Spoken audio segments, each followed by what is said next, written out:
Welcome back, survivors. Before the story starts, tap subscribe and comment where you're tuning in from.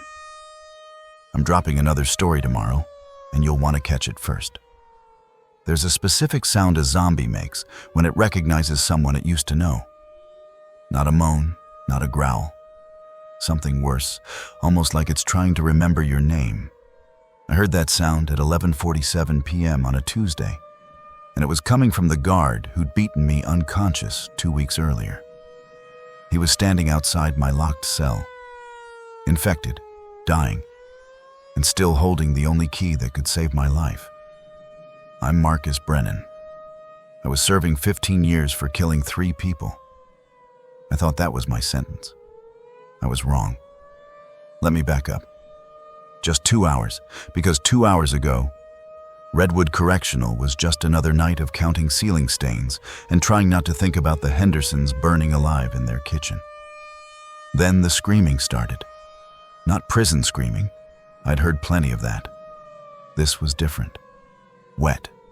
Desperate. The kind of sound that bypasses your brain and goes straight to the part of you that still remembers being prey. The emergency lights kicked on. Red. Everything turned the color of blood. My cell door's magnetic lock engaged with a sound like a bone breaking. Clunk! And I knew immediately something was catastrophically wrong. Lockdown protocol. But the guards weren't shouting instructions. They were running. I pressed my face against the narrow window in my cell door, breath fogging the reinforced glass. Officer Jenkins sprinted past, his service weapon jumping in his hands, muzzle flash strobing the corridor. He was firing at something, screaming, "Stay back! Terry, for God's sake, stay back!" Then I saw Terry Valdez. Saw what Terry had become. He moved like something piloting a body it didn't quite understand. Joints bending slightly wrong, head tilted at an angle that made my spine hurt just looking at it. His uniform was shredded, skin underneath gray-blue like meat gone bad. But his eyes, Jesus Christ, his eyes were still aware, still tracking Jenkins with something that might have been hunger or might have been pleading or might have been both. Jenkins put 3 rounds center mass. Terry didn't even flinch. The sound Terry made when he lunged, that wasn't human. That was something else wearing a human throat. I stumbled back from the door, heart hammering so hard I could feel it in my teeth. The gunfire intensified, became panicked, sporadic, then stopped.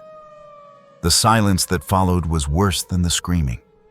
I could hear my own breathing, the buzz of the emergency lights, and underneath it all, something new. A wet, dragging sound. Multiple somethings. Moving through the corridors, searching. I sat on my bunk and pressed my hands against my knees to stop them shaking. This wasn't possible. People don't just turn, not in real life, not like this. But I'd seen it. Watched Terry take bullets that should have dropped him and keep coming like they were mosquito bites. The prison went quiet. Too quiet. Like the whole building was holding its breath. That's when I heard the voice outside my cell. Weak, pained, familiar in the worst possible way. "Brennan." I froze. "Brennan, I know you're in there. I need help." I approached the door slowly, every instinct screaming at me to stay back, stay silent, stay hidden. But I looked. I had to look. Dale Hutchins was slumped against the corridor wall, 6 feet from my cell door. Blood soaked through his uniform from a wound in his side. Dark, arterial, too much blood. His left arm hung at an obscene angle, bone pressing against skin. His face was chalk white, lips already taking on a grayish tinge. And on his belt, glinting in the red emergency light, his keys. What would you have done? Left him to die, or tried to help the man who made your life hell? Please. That word coming from Dale Hutchins's mouth felt wrong. Obscene, even. In 11 months, I'd never heard him say please to anyone. Commands, yes. Threats, constantly. But please? That word didn't exist in his vocabulary. Brennan, listen to me. His voice was getting weaker, words slurring at the edges. My keys. You can reach them through the food slot. Just need you to unlock the cell. We can get out together. I stared at him through the door's window. The man who'd introduced my ribs to his baton during random inspections.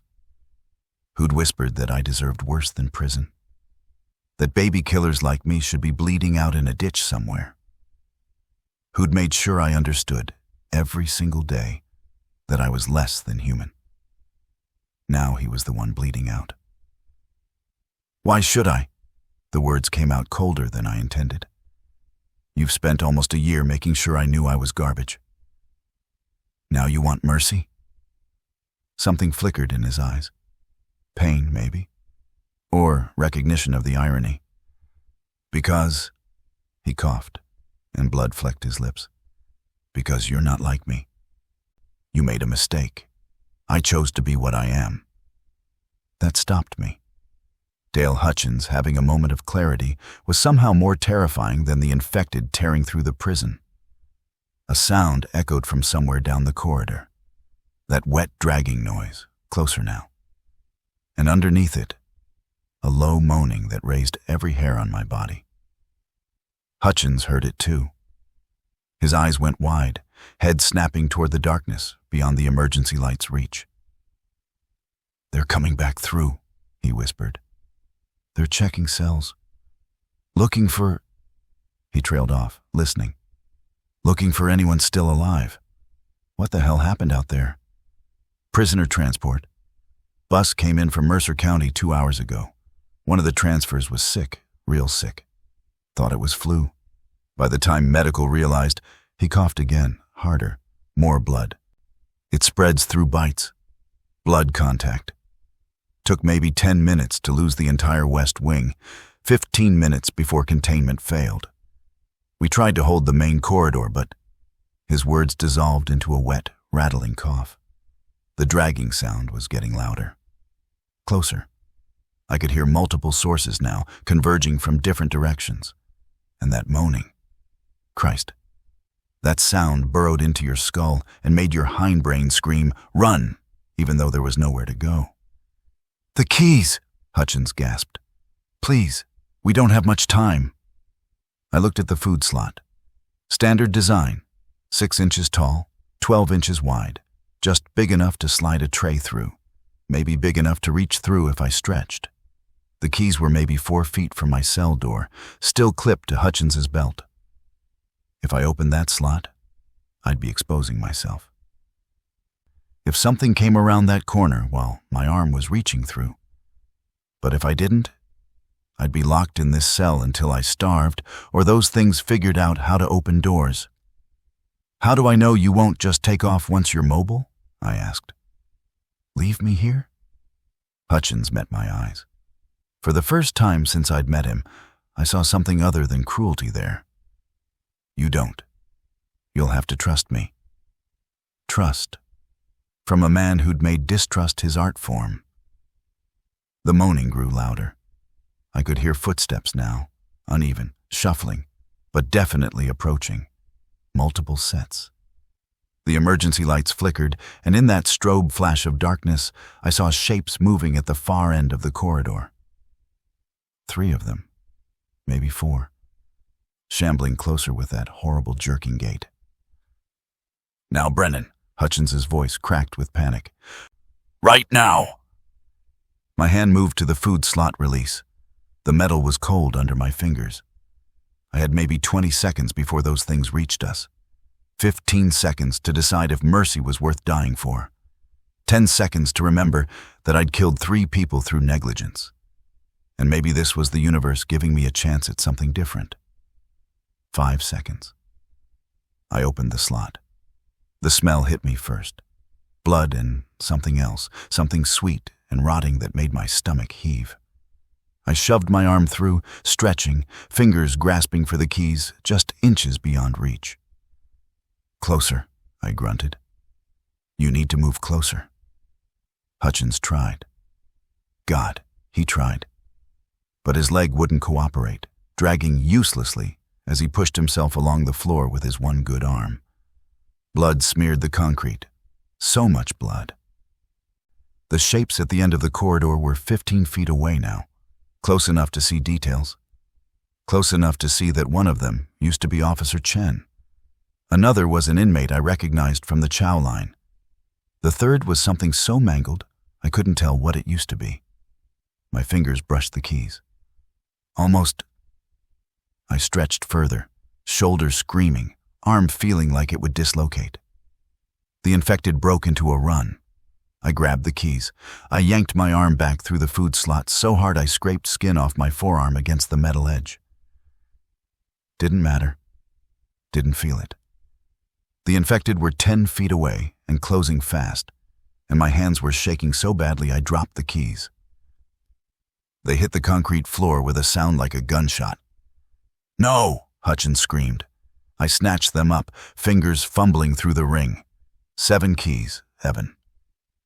Which one opened cell doors? They all looked identical in the red emergency light, metal reflecting like blood. The lead-infected, Chen, or what used to be Chen, was 5 feet from Hutchins now. Its mouth hung open, jaw dislocated, and that sound came out again. That almost recognition sound that made every primitive part of my brain scream. "The brass one!" Hutchins shouted. "Brass key, now!" I found it. Jammed it into the cell door lock. My hands were shaking so hard, I missed the keyhole twice before the key slid home. The lock mechanism was old, required a full rotation, and the key stuck halfway. Chen grabbed Hutchins's broken arm. Hutchins's scream was inhuman. Higher than anything I'd heard during the outbreak. Higher than anything I thought a human throat could produce. Chen twisted, and I heard bones grinding, and Hutchins screamed again. The lock clicked open. I grabbed the door handle and pulled. The magnetic seal disengaged with a hiss. The door swung inward. 6 inches of clearance between freedom and the corridor where 3 infected were now converging on Hutchins like sharks smelling blood. I could run, right now, down the opposite corridor, find a way out while they were distracted feeding. Hutchins's eyes found mine. Even through the pain, even with Chen's teeth inches from his throat, he looked at me with something that might have been understanding. Permission, even. Like he knew what I was thinking and couldn't blame me for it. That look decided it. I lunged through the door, grabbed Hutchins under his good arm, and pulled. He was 200 pounds of dead weight and agony, and Chen had a grip on his broken arm like a vice. And the other 2 infected were reaching. I kicked Chen in the face, felt teeth crack under my heel. It didn't let go, but the grip loosened enough. I pulled harder, feet skidding on blood-slick concrete, and Hutchins came free with a wet tearing sound that I knew meant skin had stayed behind. We tumbled backward into the cell. I kicked the door. It swung closed. The magnetic lock engaged automatically with that same bone-breaking clunk, and Chen's face hit the reinforced window hard enough to spiderweb the glass. Then all 3 of them were there, pressed against the door, hands slapping the metal, moaning, that sound that wasn't quite human anymore. Faces smeared against the window, leaving streaks of something dark and thick. I rolled away from the door, panting, and looked at Hutchins. He was in bad shape, worse than I'd thought. The wound in his side was deep, maybe organ deep. His broken arm was bent at 2 angles now, bone definitely fractured. And where Chen had grabbed him, the skin was torn away in ragged strips, exposing muscle and fat underneath. But worse, much worse, was the bite mark on his forearm. Small, crescent-shaped, maybe 2 inches across. The skin around it was already turning gray. Hutchins saw me staring, saw where I was looking, and the expression that crossed his face was pure, distilled horror. "No," he whispered. No, that's not. It barely broke skin. That's not enough to..." But we both knew it was. We'd both seen what happened to Terry, how fast it spread. I looked at my watch. 11:47 p.m. Burned the time into my memory. How long? I asked quietly. I don't know. His voice was hollow, empty. Jenkins said, before the radio cut out, he said symptoms showed in anywhere from 15 minutes to 2 hours. Depends on blood flow. Proximity to major arteries. He looked at his forearm. The bite was maybe 3 inches from his wrist. This close to the radial artery? Maybe 30 minutes. Maybe less. 30 minutes until the man I'd just saved became one of those things. Outside the door, the infected kept up their assault, slapping, moaning, the window glass spider-webbed further with each impact. How long before it broke? How long before they figured out the food slot? You should have left me, Hutchins said. His voice was changing already, getting raspy, thick. Would have been smarter. Probably, I agreed. We sat there in silence for a moment. 2 men in an 8x10 cell. One dying from an infection that would turn him into a monster. One who'd already killed 3 people and was about to have to kill a 4th. The universe had a sick sense of humor. There's a guard station, Hutchins said suddenly, words coming faster now, racing against the clock. 70 feet down the east corridor, past the showers. If you can reach it, there's a radio, shotguns. Emergency exit leads to the parking lot. If I can reach it, I repeated. Past how many of those things? I don't know. Maybe a dozen. Maybe more. He coughed. Blood on his lips again, darker now. But it's the only way out. The main gates will be sealed. Lockdown protocol.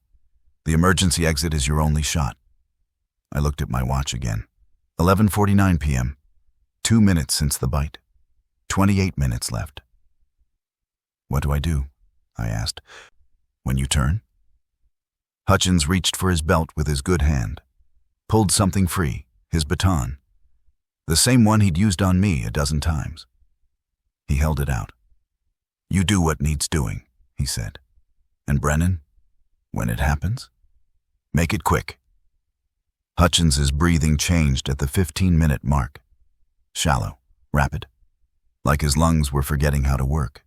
Sweat poured down his face despite the prison's perpetual chill. And when he wiped it away, his hand came back trembling. I sat across from him, back against the opposite wall, the baton resting across my knees. Outside the cell door, the infected had finally wandered off, following some sound or smell deeper in the prison. The corridor was quiet except for distant moaning and the occasional crash of something being overturned. Tell me about them, Hutchins said suddenly. His voice was thick, words slurring. The family you killed. The Hendersons. I stared at him. Why? Because I've got maybe 10 minutes of being human left, and I'd like to spend it understanding something. He coughed. More blood. I beat you for 11 months because I thought you were just another piece of shit who killed kids and felt nothing. But you're not, are you? You feel it. Every day. I can see it in your eyes. The emergency lights flickered. Somewhere in the building, something groaned. Structural or infected, I couldn't tell. Tom Henderson was a high school history teacher, I said quietly. Rebecca was a nurse. Their kids were 7 and 9. Emma's age. My voice cracked on my daughter's name. I was rewiring their kitchen. Swore I checked every connection. But somewhere, somehow, I missed something. One spark. That's all it took. And you've been punishing yourself ever since? Someone had to. Hutchins laughed. It came out wet and wrong. That's why I hated you. Because you were already doing my job. Can't torture a man who's torturing himself better than you ever could. He looked at his arm. The gray had spread past his elbow now, veins standing out black beneath the skin like a road map of death. Funny how things work out. What do you mean? I became a CO because I wanted power over people who deserved it.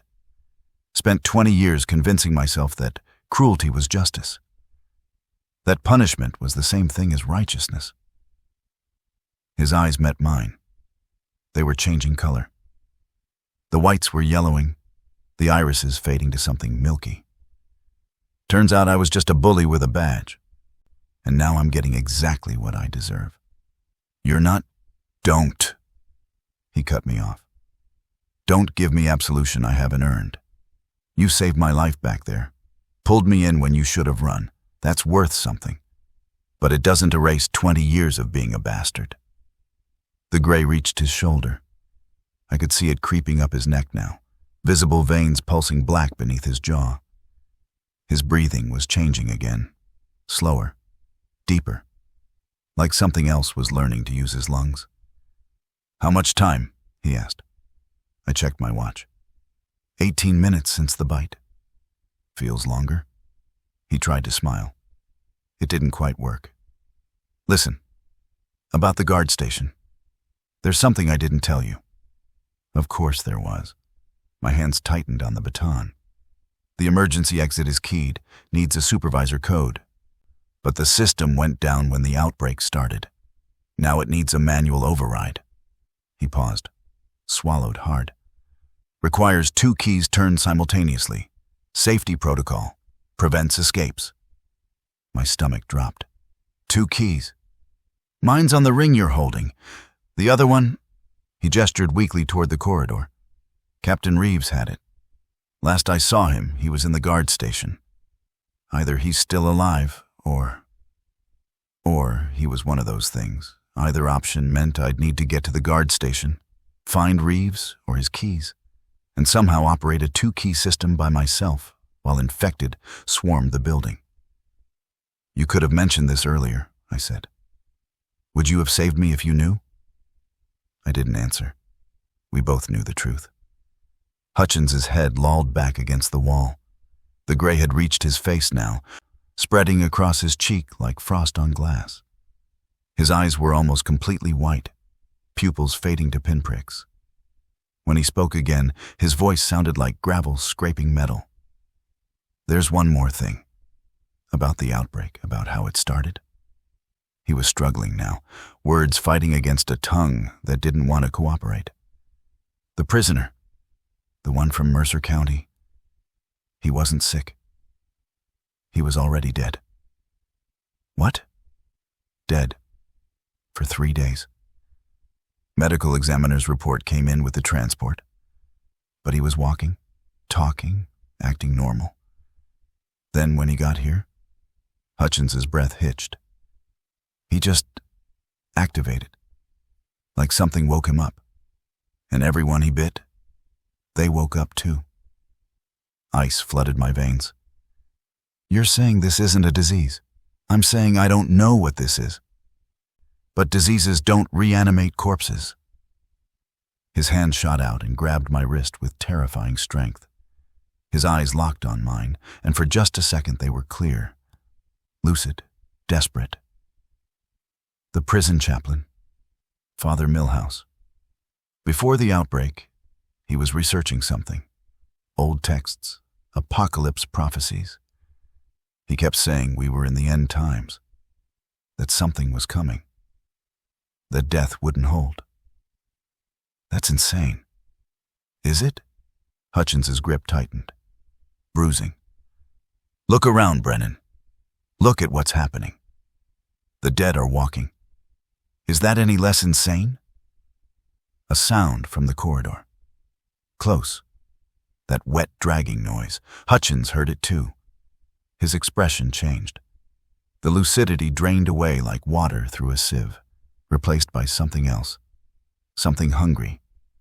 His pupils dilated. His jaw went slack. And that sound started building in his throat. Low, hollow, wrong. I looked at my watch. 22 minutes. Hutchins, I said quietly. Dale, are you still in there? His head swiveled toward me, slow, mechanical, and when his mouth opened, what came out wasn't words. It was that sound, that recognition sound. He was trying to say my name. I stood up, gripped the baton. My hands weren't shaking anymore. Some part of me had gone cold and clinical, the same part that functioned during the Hendersons' funerals, the part that let me survive. "I'm sorry," I told him. "For what it's worth, you were right. I'm not like you, but I'm not sure that's a good thing anymore." Hutchins lunged. The baton caught Hutchins across the temple mid-lunge. The impact rang through my hands like hitting a tree trunk. He went down hard, skull cracking against the concrete floor, but he was already scrambling back up. Not unconscious, not even dazed. Just hungry. I hit him again, and again. Each impact sounded wet, meaty, wrong. His skull caved in on the fourth strike, and he finally stopped moving. I stood there, panting, covered in blood that wasn't mine, and stared at what used to be Dale Hutchins. The man who'd tormented me for 11 months. The man I'd saved. The man I'd just killed. The universe's sense of humor was getting darker by the minute. No time to process, no time to feel. Outside the cell, the dragging sound was getting louder, drawn by the noise, probably. I had maybe 90 seconds before more of them arrived. I grabbed Hutchins's keyring and his radio, dead naturally, and checked his pockets. A folding knife, a small LED flashlight, half a pack of cigarettes and a lighter. Not much, but more than I'd had 5 minutes ago. The corridor outside was empty. Red emergency lights painted everything in shades of blood and shadow. To my left, the main cell block, where most of the infected seemed to be congregating based on the sounds. To my right, the east corridor. 70 feet to the guard station, Hutchins had said. Past the showers. I moved right, keeping low, the baton gripped in my sweating hands. The linoleum was sticky. I tried not to think about what I was walking through. Blood, probably. Other things, definitely. The smell was overwhelming. Copper and rot, and something chemical, like bleach mixed with spoiled meat. 30 feet. I passed cell block C. Every cell door was open, emergency protocols overridden. Bodies littered the floor, some still, some twitching. Some very deliberately not bodies anymore, but I refused to look too closely. 50 feet. The showers came into view.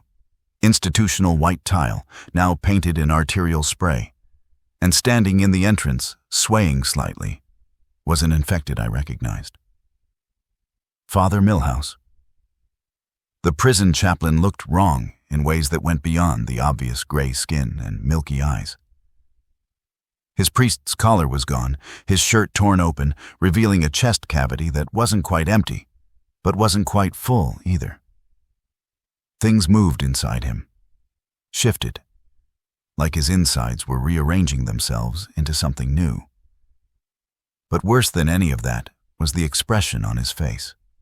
Not blank like the others, not mindless. There was something calculating there, something aware. He saw me, tilted his head, and smiled. "Marcus Brennan," he said. The words came out perfectly. No slurring, no difficulty. "The man who bears the weight of ashes." I froze. Infected didn't talk. They moaned, they screamed, they made that horrible recognition sound. But they didn't form sentences. "What are you?" I whispered. "I am what comes after." Father Milhouse took a step toward me. His movements were fluid now, graceful, nothing like the jerky shambling of the others. I tried to warn them, tried to make them understand. But men of law have no ear for prophecy. You knew this was coming. I knew something was coming. The texts spoke of it. The sixth seal, the dead rising, the world remade. His smile widened, too wide. His jaw shouldn't have been able to open that far. But I didn't understand until it touched me, until I felt it move through my veins like liquid fire. This isn't death, Marcus. It's evolution. I backed up a step. The baton suddenly felt very small in my hands. "The prisoner from Mercer County," I said. "You knew he was already dead." I blessed him when he arrived. Felt the wrongness in him, the absence where a soul should be. Father Milhouse's eyes, milky white but somehow still focused, locked onto mine. But there was something else there too. Something old, patient, waiting. And when I touched him, it touched me back. Another step. He was 15 feet away now, close enough that I could hear the wet sounds inside his chest. Close enough to see that his skin wasn't just gray, it was translucent. I could see veins, organs, things that shouldn't be visible. "The guard station is compromised," he said casually. "Captain Reeves is there, or what's left of him. He's been waiting for you. They all have. They can smell what you carry." What I carry? Guilt, shame, the weight of sin. His head tilted the other way, bird-like, predatory. "It's like perfume to us. The ones who died with clear consciences? They're just meat puppets, mindless. But the guilty ones? We remember, we think, we hunger with purpose." My blood turned to ice. "That's why you recognized me. Why Hutchins tried to say your name? Yes, the more guilt, the more awareness. It's almost poetic, isn't it? The weight you carried thinking it made you human actually makes you prey." He lunged. Not the shambling attack of the mindless infected. This was fast, calculated. I barely got the baton up in time. He grabbed it mid-swing, yanked it from my hands with inhuman strength, and threw it away. It clattered somewhere in the darkness behind me. His hand closed around my throat. "Here's what you need to understand, Marcus." His breath smelled like formaldehyde and rot. "The guard station is a trap. The keys don't matter. The emergency exit doesn't work. This prison is a tomb, and everyone inside is already dead. They just don't know it yet." Black spots danced in my vision. His grip was crushing my windpipe. "But I'm going to let you go," he continued. "Because watching you try to escape, watching you cling to hope even as it crumbles, that's more satisfying than just killing you. You'll run, you'll fight. You'll reach the guard station and find exactly what I promised. And then you'll understand that mercy, Marcus Brennan, was never about saving Dale Hutchins." He leaned in close. His lips brushed my ear. "It was about damning yourself." He released me. I collapsed, gasping, clawing at my throat. When I looked up, Father Milhouse was gone. Vanished into the shadows like he'd never been there at all. And from the guard station, 70 feet away, I heard a voice, raspy, broken, but unmistakably human. "Help, please. Someone help me." Captain Reeves. Still alive. The trap was set. I picked up the baton and started walking.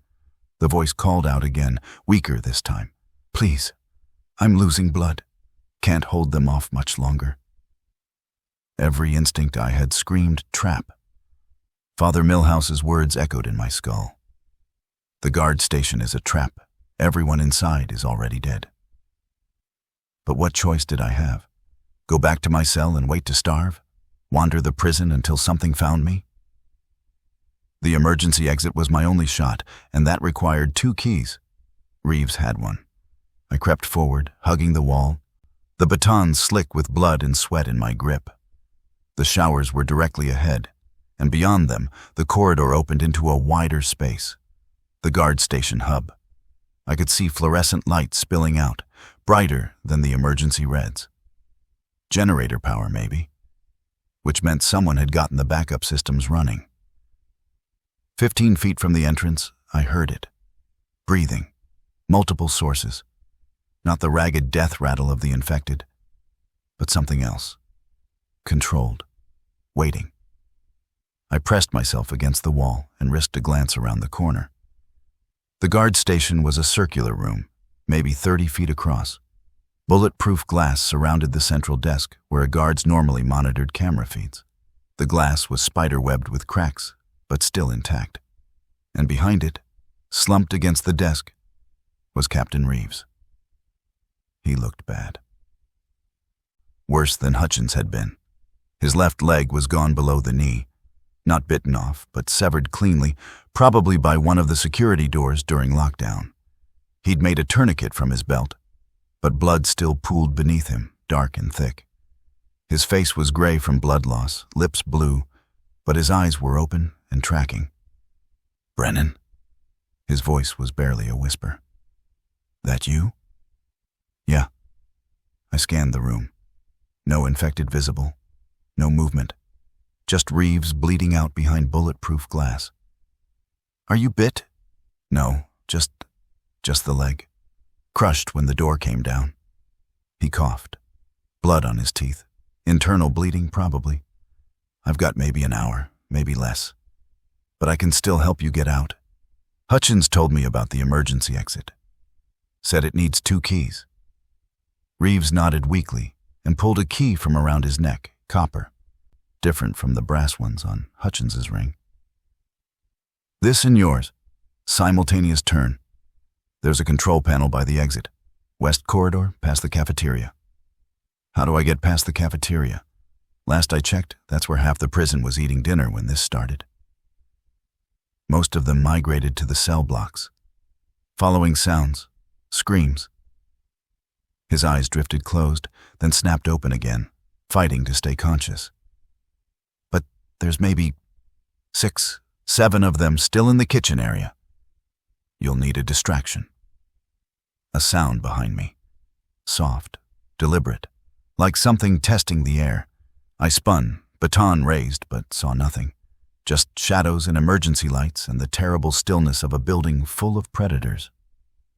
"They're learning," Reeves said quietly. "The infected. They're getting smarter, organizing. I've been watching the cameras. Some of them are hurting the others, directing them, like they're hunting in packs." Father Milhouse's words came back.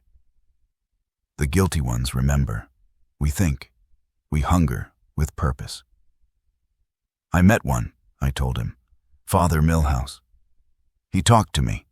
Full sentences. Knew my name." Reeves's expression darkened.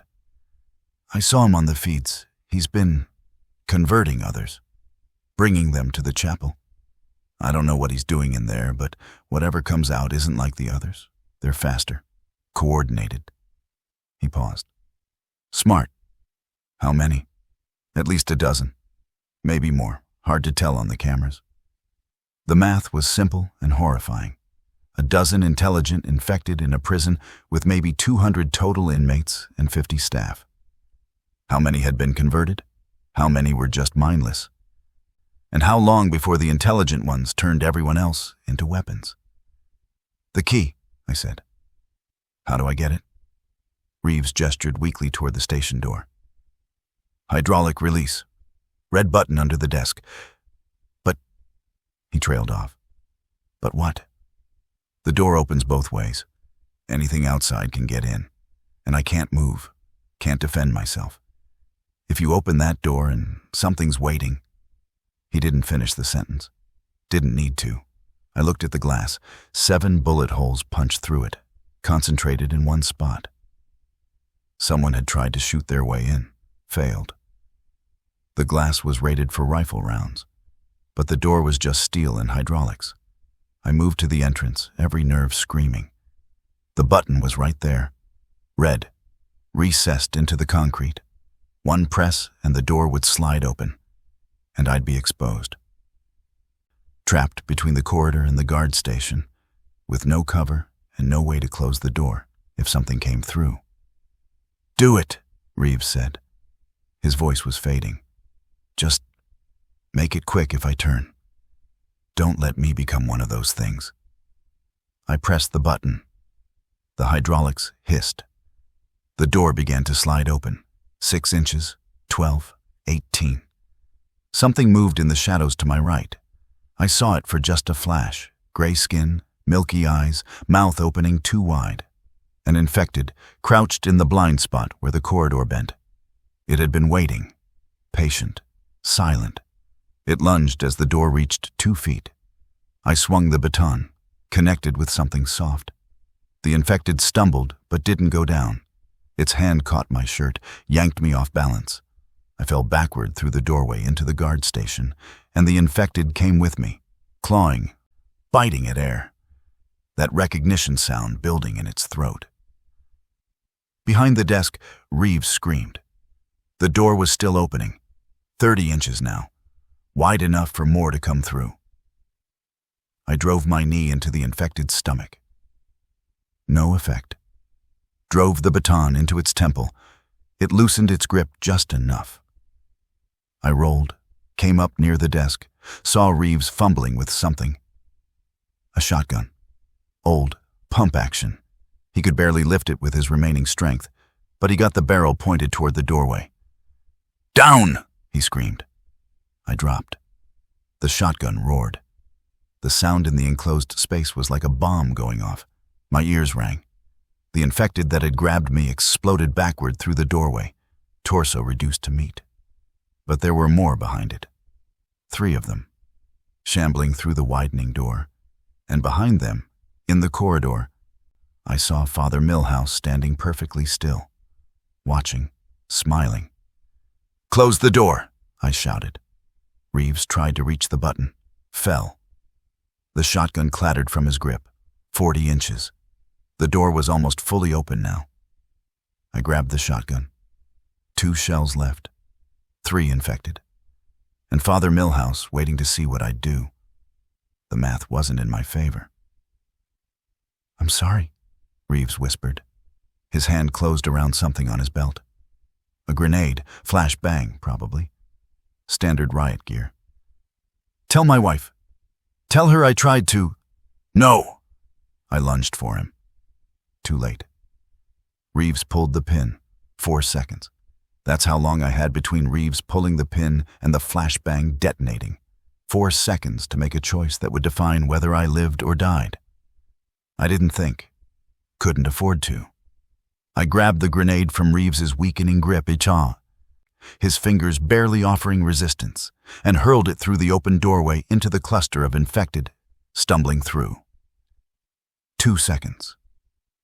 I threw myself behind the desk, covered my ears, squeezed my eyes shut, and opened my mouth to equalize pressure. The world turned white and silent. Even through my eyelids, even with my hands clamped over my ears, the flashbang was overwhelming. A supernova in a concrete box. The pressure wave hit like a physical blow, rattling my teeth, compressing my chest. For one terrible moment, I couldn't breathe, couldn't hear, couldn't see, couldn't orient myself in space. Then it faded, sort of. My ears rang with a high-pitched whine that drowned out everything else. My vision was full of purple afterimages, but I could move. I forced myself up, grabbed the shotgun, and blinked away tears. The infected who'd made it through the doorway were down. Not dead. You had to destroy the brain for that, but disoriented. Thrashing, clawing at their faces. Whatever neural pathways let them hunt and kill were temporarily scrambled. I pumped the shotgun, fired point blank into the nearest one's skull. Pumped, fired into the second. The third was already crawling away, moving on instinct, trying to escape the noise and light. Empty. The shotgun was empty. I looked for more shells, found a box on the desk, half empty, maybe 6 rounds left. My hands shook loading them. Behind me, Reeves was making a wet, rattling sound, drowning in his own blood. "The door," he gasped, barely audible over the ringing in my ears. "Button. Left side." I found it. Hit it. The hydraulics engaged, and the door began to close. Slowly. Too slowly. 40 inches, 36, 32, and in the corridor, Father Milhouse was walking toward the closing gap. Not rushing, not panicked, just walking with that same deliberate grace, like he had all the time in the world. 24 inches. He'd reached the door before it sealed. I raised the shotgun. "Stay back!" He kept coming. 18 inches. I fired. The shot took him in the chest. Should have blown him backward, should have shredded organs and spine. Instead, he stumbled slightly, looked down at the crater in his torso, and laughed. "You're still thinking of us as flesh and blood," he said.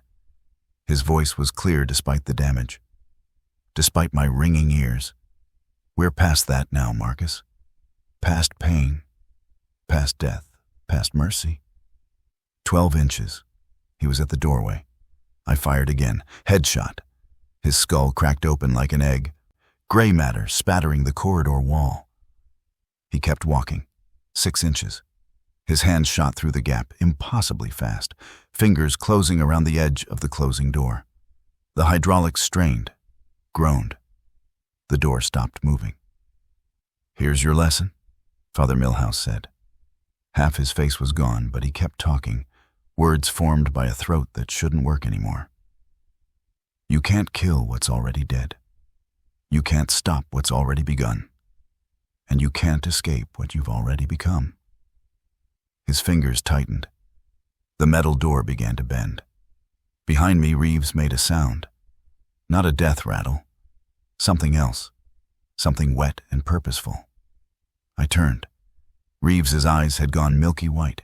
His skin was gray, and he was sitting up despite the massive blood loss, despite the tourniquet, despite the fact that he should have been dead 2 minutes ago. "No," I whispered. "You weren't bitten. You said I lied." His voice was different now, layered, like two people speaking in unison. "Had to. Needed you to trust me. Needed you to open that door." The truth hit me like a freight train. The trap wasn't the guard station. It wasn't even Father Milhouse waiting in the corridor. The trap was Reeves himself. "How long?" I asked. "Since the beginning. Since the first wave." Reeves' room, or the thing wearing Reeves, smiled with blood-stained teeth. "I've been dead for over an hour, Marcus. Just been good at pretending. We're all good at pretending now. The aware ones. The guilty ones." The door groaned. Father Milhouse was pulling it open now, hydraulics screaming in protest. 3 inches of gap, 6 inches, 9. I was surrounded. Infected in front, infected behind, and nowhere to run. "The key," I said desperately. "The emergency exit key. Was that real?" Reeves pulled the copper key from around his neck, held it up, and crushed it in his fist like aluminum foil. "There is no emergency exit. There is no escape. This prison is a conversion chamber. And you, Marcus Brennan, you're the last piece." 12 inches. Father Milhouse squeezed through, his ruined body contorting in ways that defied anatomy. Other shapes moved behind him in the corridor, drawn by the noise, the smell, the promise of fresh meat. I was out of shells, out of options, out of time. Then I saw it. On the desk. Reeves's radio. It was on, had been on this whole time. The LED glowing green. Broadcasting. "You've been recording this," I said. "Everything. Every word. Why?" Reeves's smile widened. "Because despair spreads faster than infection. Because whoever hears this broadcast will know there's no hope, no rescue, no mercy. Just us, waiting, multiplying, thinking." Father Milhouse was inside now. 6 other infected filed in behind him, surrounding me, herding me toward the desk like wolves with a wounded deer. "Any last words?" Father Milhouse asked. "For the broadcast? For the survivors listening?" I looked at the radio, thought about my daughter Emma, about my wife Diane, about everyone out there in the world beyond these walls who might hear this and give up, surrender to the darkness, thought about the Hendersons burning, and I made my choice.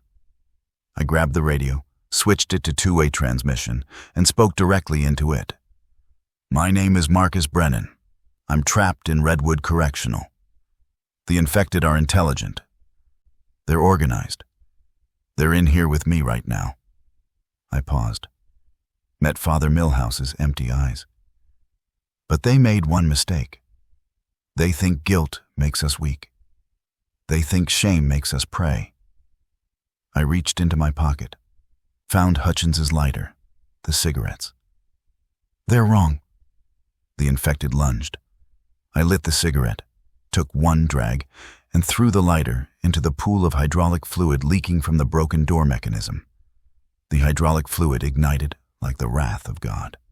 Orange flames erupted across the floor, following the trail of leaked fluid back to the door mechanism. The infected closest to it, 3 of them, including one that used to be an inmate I'd played cards with, shrieked as fire consumed them. Not the mindless moaning I'd heard before. This was pain. Real, primal, instinctive pain. They could still feel. They could still burn. Father Milhouse recoiled, his ruined face twisting into something between rage and surprise.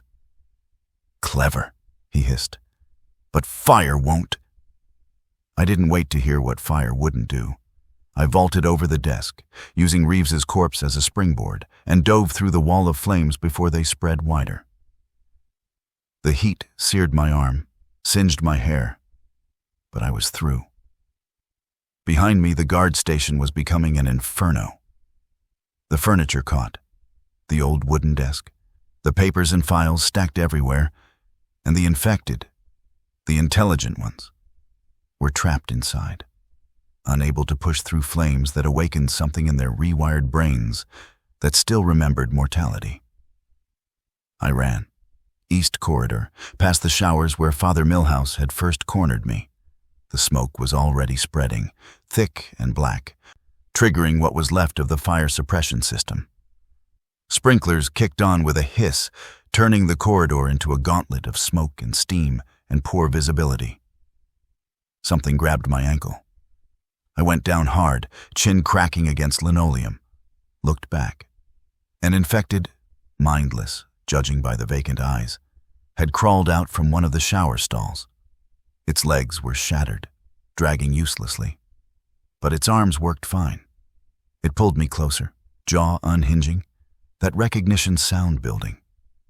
I kicked it in the face, once, twice, 3 times until something crunched and its grip loosened.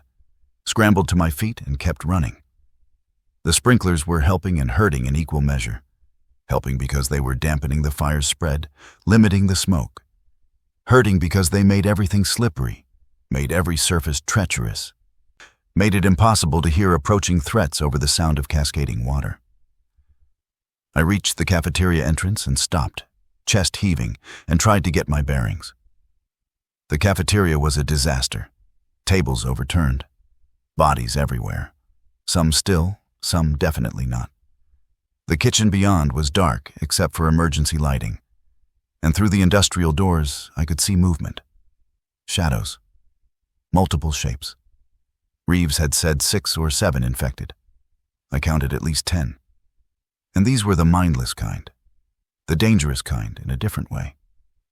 No strategy, no patience, just pure hunger. No way through. Not without drawing every single one of them. I looked around desperately. The west corridor, where the emergency exit supposedly was, branched off from the far side of the cafeteria. To reach it, I'd have to cross 60 feet of open space while those things watched.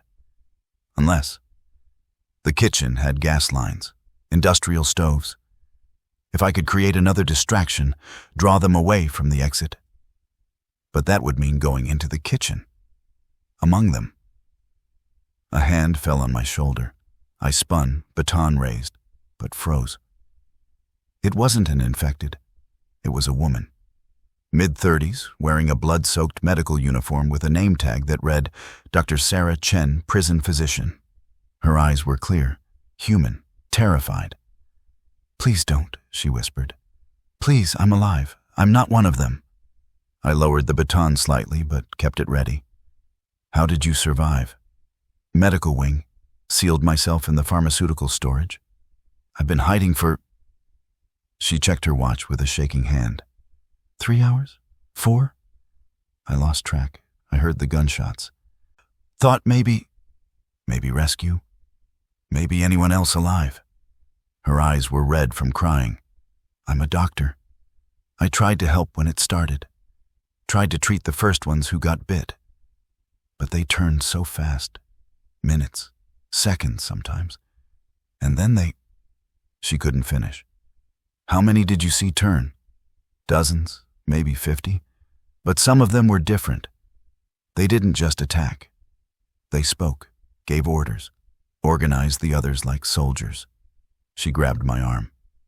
We have to get out. There has to be a way. The emergency exit. West corridor, past the cafeteria. Hope flared in her eyes. You have a way out? I thought about the crushed key in Reeves's fist. The lie about the exit. Father Milhouse's promise that this prison was a tomb. But I also thought about survivors listening to that radio broadcast. About people giving up. About the infected wanting us to surrender to despair. Maybe, I said. But we need to cross that. I pointed to the cafeteria. Dr. Chen looked through the entrance, saw the infected milling around, saw the bodies, and something in her expression hardened. I have morphine from the pharmaceutical storage. Syringes full. It won't kill them, but it might slow them down. How many? She pulled a medical bag from behind an overturned filing cabinet. 40 syringes, enough to dose every infected in there twice. I stared at her. You've been planning this? I'm a doctor. Planning for worst-case scenarios is literally my job. She met my eyes, but I need someone to draw them close enough for me to inject them. Someone fast. Someone desperate enough to try. The sprinklers continued their endless cascade. Smoke drifted from the direction of the guard station, where Father Milhouse and his intelligent infected were presumably still trapped or burning or plotting their next move. We had maybe 5 minutes before they recovered. Maybe less. I draw them close, I said. You dose them. Then we run for the west corridor and pray the exit is real. And if it's not? I thought about the Hendersons, about Emma, about Diane, about 11 months of punishment and guilt and believing I deserved every beating Hutchins gave me. Then we find another way, I said, because I'm not dying in here, and neither are you. Dr. Chen nodded, gripped her medical bag. On 3? On 3. We counted together. 1. The infected in the cafeteria shifted, sensing something. 2. I gripped the baton. She readied a syringe. 3. I stepped into the cafeteria and screamed at the top of my lungs. Every infected head snapped toward me, and they charged. 10 infected. 1 doctor with syringes, and me, standing in the center of a cafeteria with nothing but a blood-soaked baton and the memory of flames. They came fast. Faster than I expected. The mindless ones didn't strategize, didn't hunt. They just moved. Driven by something more basic than hunger, more fundamental than instinct. The first one reached me in seconds. I sidestepped, let it crash into a table. Dr. Chen was there instantly, syringe plunging into its neck. The infected convulsed, movement slowing like a machine winding down. Not stopped. Just delayed. It won't last long, she shouted over the chaos. 30 seconds, maybe less. 30 seconds per infected. 10 infected. Do the math. We didn't have enough time. The second and third came together. I swung the baton, caught one in the temple, used the momentum to spin away from the other's grasping hands.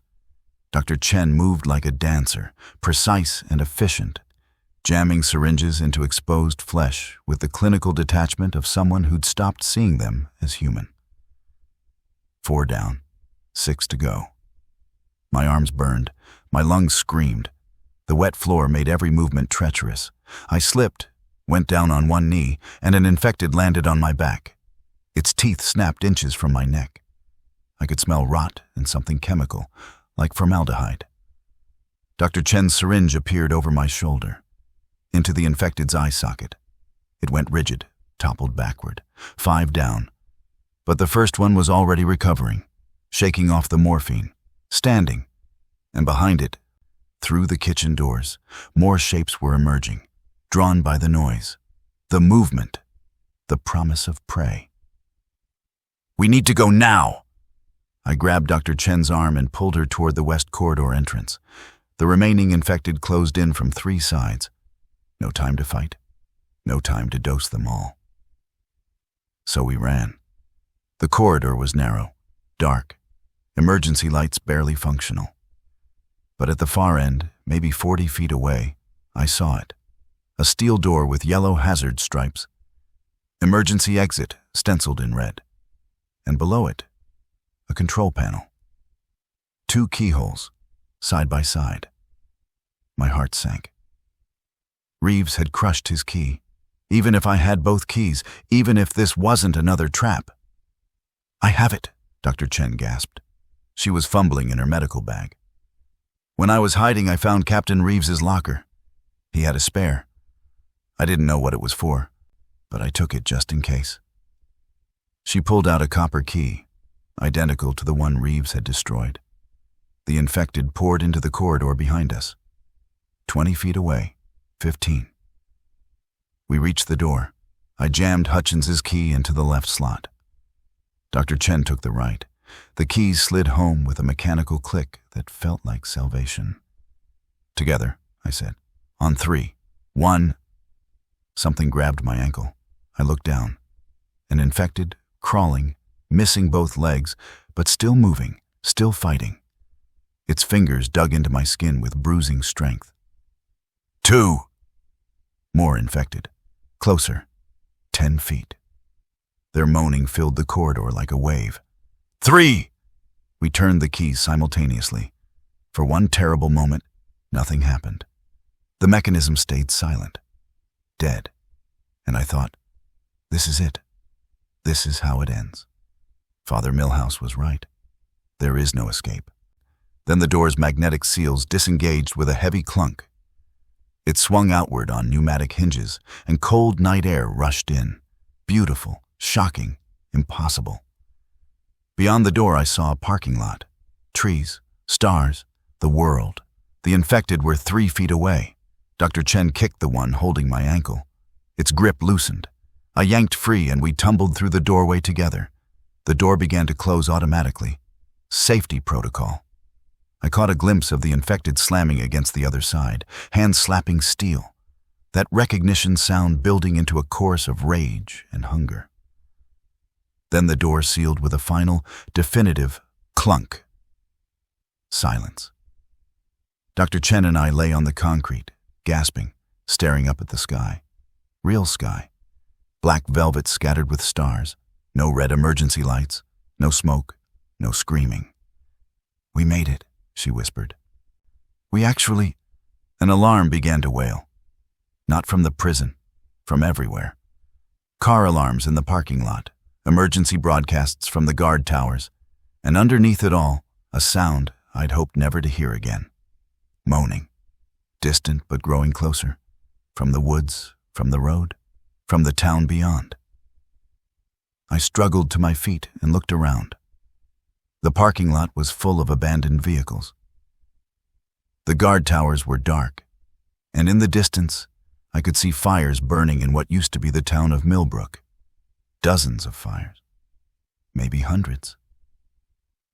"It's not just the prison," Dr. Chen said.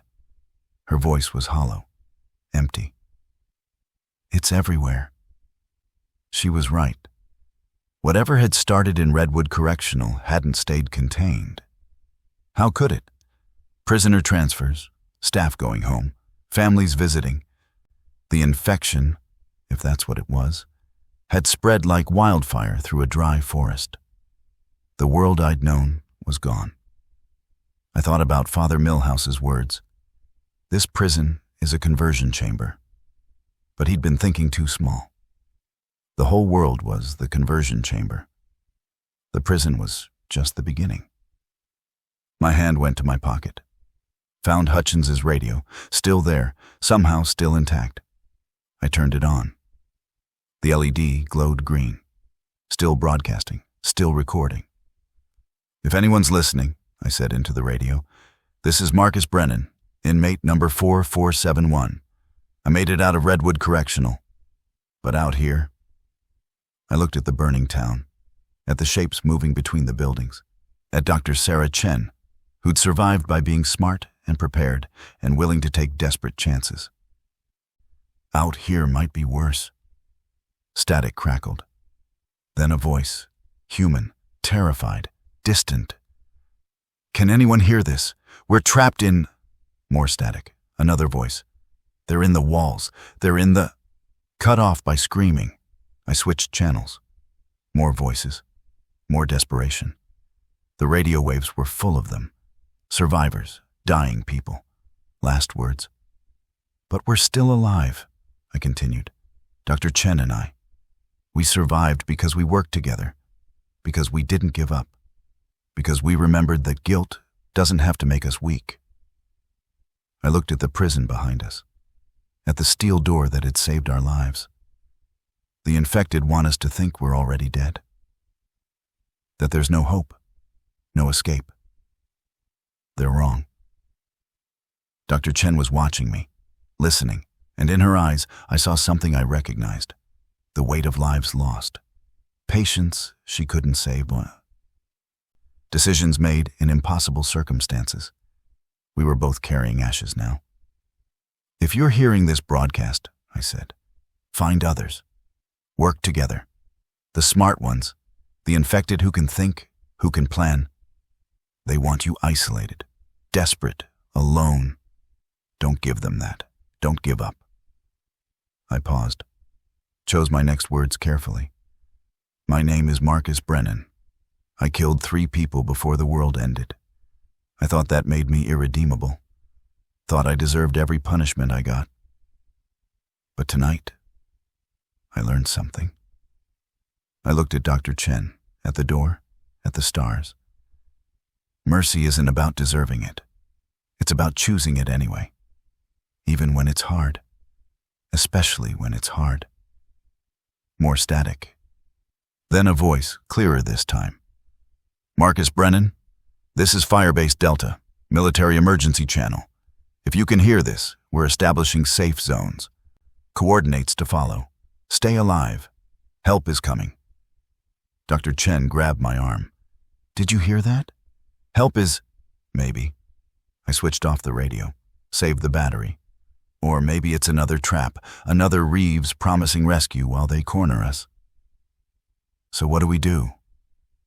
I looked at the town, at the shapes moving in the darkness, at the long road ahead.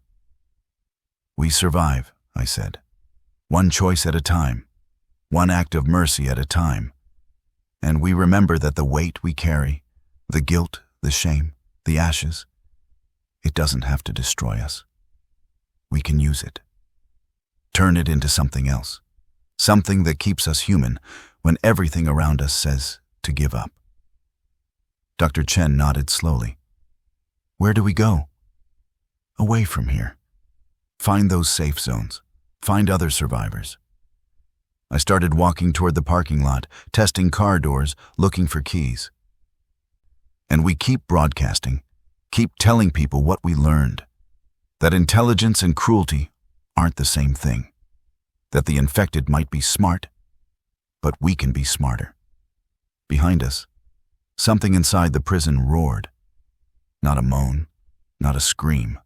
A roar that shook the ground and sent birds scattering from the trees. Father Milhouse, free from the fire, angry. "We need to move," Dr. Chen said. "Yeah." I found an unlocked truck, keys still in the ignition. Thank God for small-town habits. "We really do." We climbed in. The engine turned over on the 3rd try. I switched on the headlights, and they cut through the darkness like hope itself. "Marcus, Dr. Chen said quietly. Thank you for not leaving me, for choosing mercy even when you didn't have to. Thank you for the morphine, I said, and the spare key. And for reminding me that survival isn't just about making it out alive. I put the truck in drive, and we left Redwood Correctional behind. This is Marcus Brennan, signing off. If you're hearing this, you're still alive. That means something. That means everything. Stay smart, stay together. And remember, the infected want you to believe guilt makes you weak. Prove them wrong. If you survived something impossible, if you made choices that still haunt you, drop a comment. Tell me where you're listening from. Tell me you're still fighting. Because we need to know we're not alone out here. We need to know there are others who understand what it means to carry the weight and keep moving anyway. I'll be broadcasting again. Different location, different frequency. But I'll be here. We'll be here. Until then, stay alive, survivors. The world might be ending, but we're not finished yet. Brennan out. What choice haunts you? What weight do you carry? Subscribe, comment below, and let me know if you want to hear what happened next. Because Marcus Brennan's story isn't over, not by a long shot.